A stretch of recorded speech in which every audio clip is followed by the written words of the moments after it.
Boa tarde ou boa noite. Até agora nós vimos os efeitos de cada um dos locos como se eles estivessem se somando. Agora nós vamos sofisticar nosso modelo com interações entre os locos.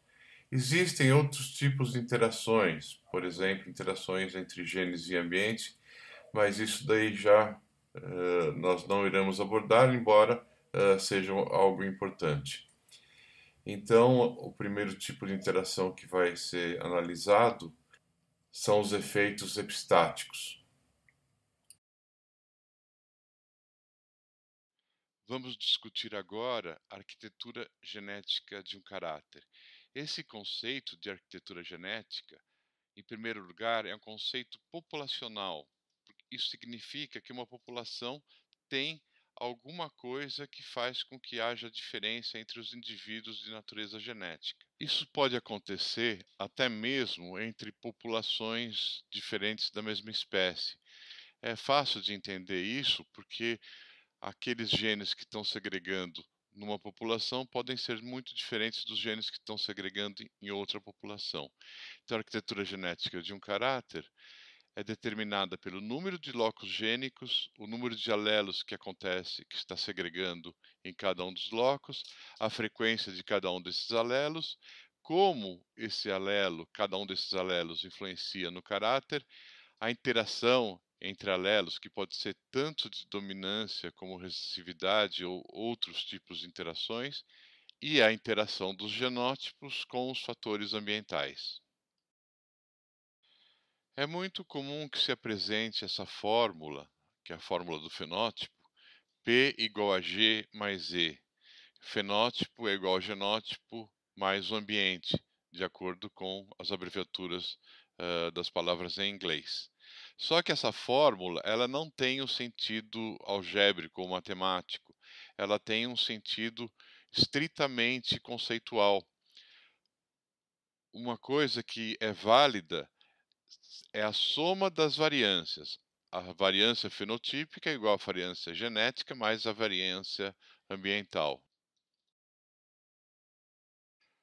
Como nós vimos na aula passada, o modelo de Fischer de arquitetura genética consistia em haver no genoma vários locos com efeito pequeno, né, com alelos que produzem pequeno efeito, e todos eles atuando aditivamente. E você tinha, claro, o efeito do ambiente considerado por Fischer. Tá? Então você tem a relação de genótipo para fenótipo, né, que é a arquitetura genética. Você tem no nível mais baixo aqui, genótipo, né, que tem o efeito do ambiente, cada um dos alelos de vários locos que vão resultar no determinado fenótipo. Se existe variação genética de um caráter em uma determinada população, significa que ela pode estar sujeita à seleção, tanto natural como artificial.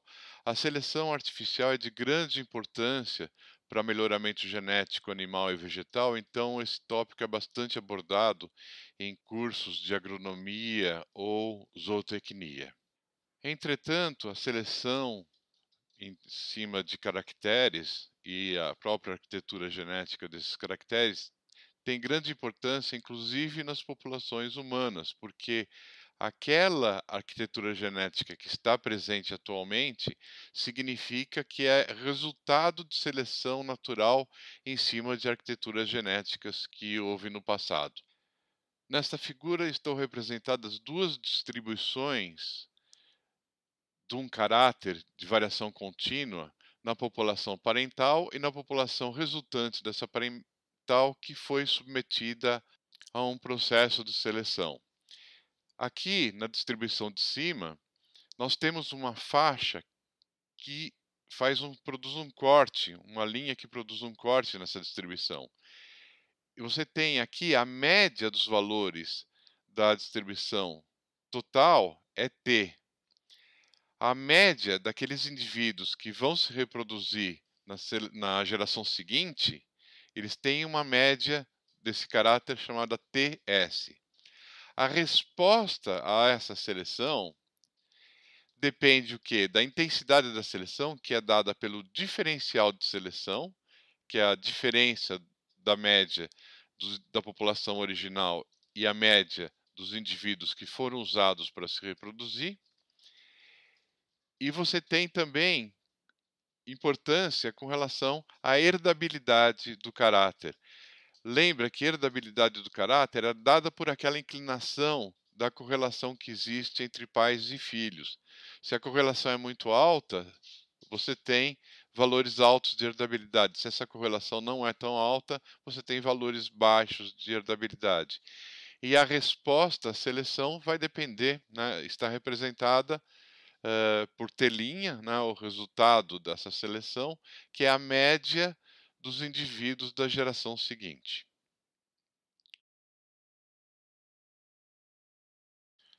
Quando você tem uma arquitetura genética de acordo com o modelo de Fisher, os resultados da seleção sobre as populações que apresentam variação são bastante previsíveis. Então, uma das consequências é que os valores genotípicos médios mudam ao longo das gerações em que há seleção. Tá, isso claro se a heredabilidade for diferente de zero. Você tem um aumento de homozigose, porque você vai concentrar locos homozigotos, tanto faz no sentido para o valor menor ou para o valor maior. A variabilidade genética diminui, portanto, porque ela depende de quanto de variação existe. E a resposta à seleção é simétrica. Se você faz a seleção no sentido do aumento do valor genotípico, você tem uma resposta numa certa velocidade. Se você tem a seleção feita no sentido de diminuição daquele valor genotípico, você tem uma diminuição na mesma proporção que aconteceria se fosse do outro lado. Quando existe dominância entre os pares de alelos que estão na arquitetura genética de um determinado caráter, a diferença é que existe também uma resposta previsível para a seleção. Só que existe uma diferença de simetria. A resposta é menor conforme a seleção tiver para o lado dos dominantes ou dos recessivos. Isso é claro, isso daí fica claro porque quando você seleciona os indivíduos que estão, por exemplo, enriquecidos com alelos dominantes, você vai ter sempre alelos recessivos meio que escondidos, né, dentro daquele grupo de genes. Então, existe uma lentidão conforme o sentido for dominante.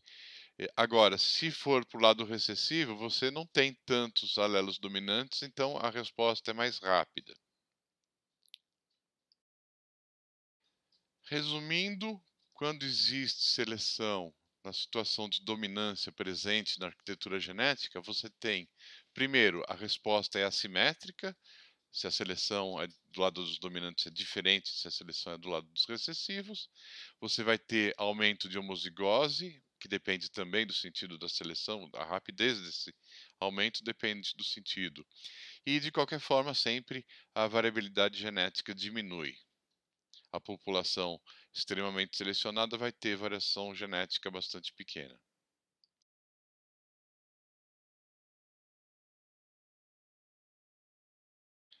Na década de 1930, houve atuação muito intensa de Sewall Wright, um pesquisador norte-americano que também trabalhou com o mesmo assunto que Ronald Fisher. Enquanto Ronald Fisher ficava na Inglaterra, Wright trabalhava nos Estados Unidos e eles se correspondiam e disputavam suas ideias a respeito desse tipo de assunto.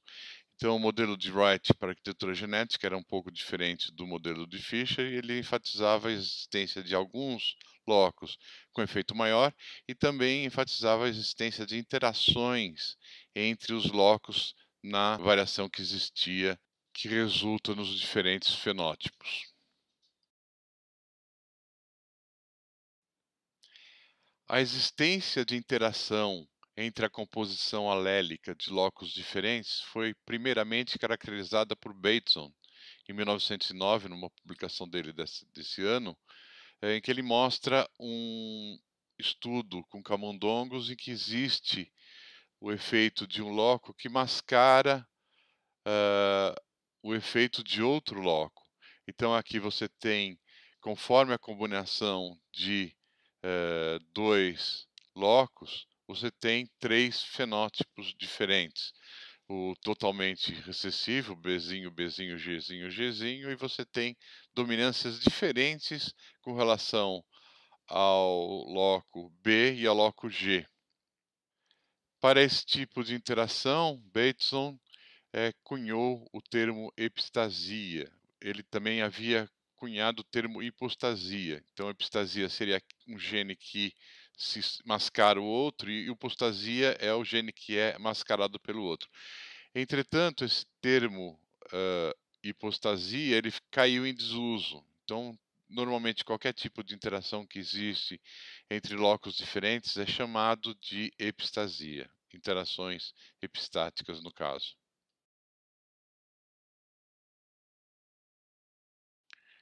Como curiosidade, aqui tem um trecho do livro onde Bateson define epistasia e hipostasia, falando dessa relação que pode haver entre locos diferentes atuando no mesmo caráter. No caso dos camundongos, era a cor da pelagem.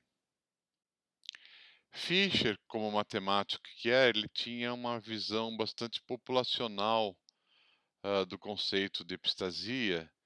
Então, aqui, os valores genotípicos dos genótipos ele define matematicamente algum efeito que acontece que desvia o valor do que seria a média populacional. Então, você tem os efeitos aditivos de cada loco, os efeitos de dominância de cada loco, os efeitos de heterozigose de cada loco, e você tem epistasia quando você tem os valores de interação, IAA, IAD, IDA ou IDD, né, que você tem, aí nesse caso são os locos diferentes, né, sempre está relacionando um com dois, então isso daí ocasiona um certo desvio na linearidade, tá, das equações.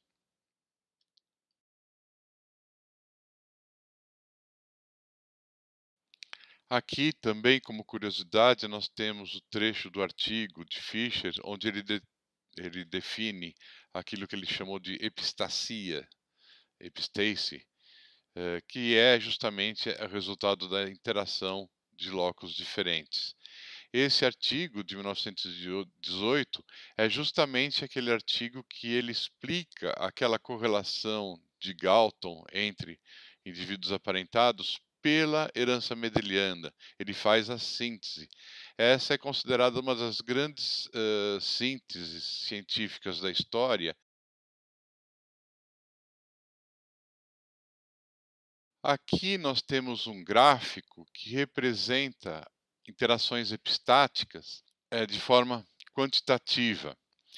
Então, nós temos as três possibilidades do genótipo do loco A, que são azão, azão, azão, azinho, azinho, azinho, e em cada uma delas, as possibilidades de genótipos do outro loco, besão, besão, besão, bezinho e bezinho, bezinho.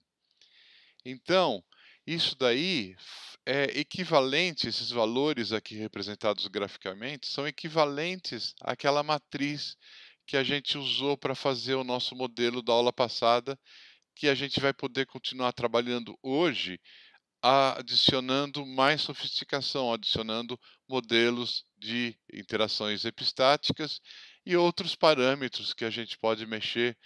Isso daí a gente vai ver durante a demonstração. Tá, era isso que eu tinha para falar para vocês, em termos de teoria. Se for necessário, a gente volta durante a aula a abordar qualquer um desses temas, e isso vai servir para a gente entender, primeiro, o nosso modelo feito na planilha. Os conceitos de interação são extremamente importantes para a gente entender aquilo que vai ser discutido com relação ao texto que foi passado para vocês, que são as redes de interação entre genes diferentes. Isso daí a gente tem agora uma visão muito mais detalhada de natureza bioquímica e funcional do que esses pioneiros da genética quantitativa do século XX. Muito obrigado e até breve.